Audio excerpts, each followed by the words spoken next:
ராதே கிருஷ்ணா. வணக்கம். நான் உங்கள் சிகியம்மா பேசுகிறேன். சிவபெருமானின் 64 திருவிளையாடல்களை தினம் ஒரு திருவிளையாடலாக பார்க்குறோம்.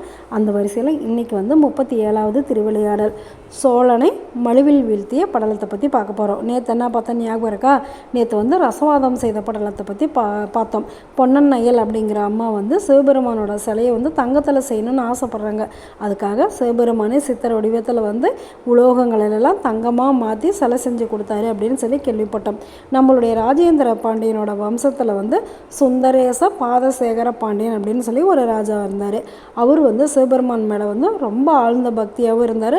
மக்கள்கிட்ட வாங்குகிற வரி பணத்தையுமே சிவத்தொண்டுக்காக அர்ப்பணம் பண்ணிட்டார். அதனால் அவர் என்ன பண்ணார், தன்னுடைய படைகளை பெருக்கிறதுக்கு பதிலாக சிவத்தொண்டு அதிகமாக செய்யணும் அப்படிங்கிறதுக்காக படைபலத்தை குறைச்சி தெய்வ பலத்தை அதிகம் பண்ணியிருக்காரு. பக்கத்து நாடான சோழ நாட்டில் பாரிக்கோர் சேவகன் அப்படின்னு சொல்லி ஒரு ராஜா இருந்தார்.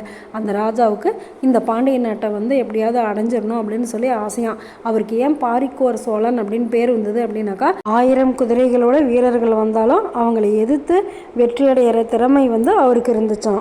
சரி, அந்த பாண்டிய நாட்டு மேலே நம்ம போர் தொடுத்து போகலாம் அப்படின்னு நினைக்கும் போது இந்த விஷயம் பாண்டியனுக்கு தெரியுது. உடனே சிவபெருமான் கிட்ட போய் முறையிடுறாரு.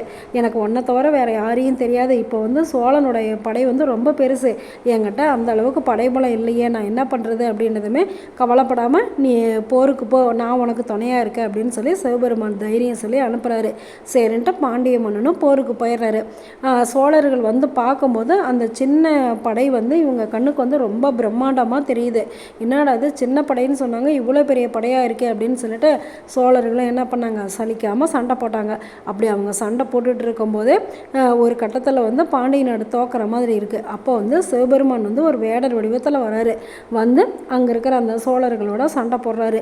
இவங்க சண்டை போடுறத பார்த்துட்டு உடனே அந்த பாரிக்கோர் சோழனும் சண்டை போடுறாங்க. 1000 குதிரைகள் ஒட்டுக்கா வந்தாலும் நான் ஜெயிச்சிடுவேன் அப்படின்னு சொல்கிறாரு. உடனே வேடனாக வந்திருக்கிற சிவபெருமான் சொல்கிறாரு, நான் எண்ணிலடங்காத குதிரைகளோட வீரர்கள் வந்தாலும் அவங்களெல்லாம் நான் வெற்றி அடைஞ்சிருவேன் அப்படிங்கிறாங்க. அப்புறம் 2 பேரும் சண்டை போடுறாங்க. சோழனால் அந்த வேடரோட போரை தாங்க முடியல. உடனே அவர் ஓடுறாரு. அவர் ஓடும்போது நம்மளுடைய பாண்டிய மன்னனும் அந்த சோழனை துரத்திக்கிட்டே போகிறாங்க. ஒரு குறிப்பிட்ட இடம் போனதுமே அந்த சோழன் திரும்பி பார்க்கும்போது வேடனாக வந்தவரை காணோம்.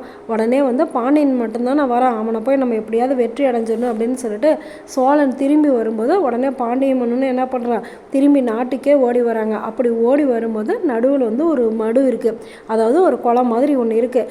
உடனே பாண்டியன் என்ன பண்ணுறான், அந்த மடுவில் குதித்து சிவபெருமானை போய் தஞ்சம் அடைஞ்சிடுறாங்க.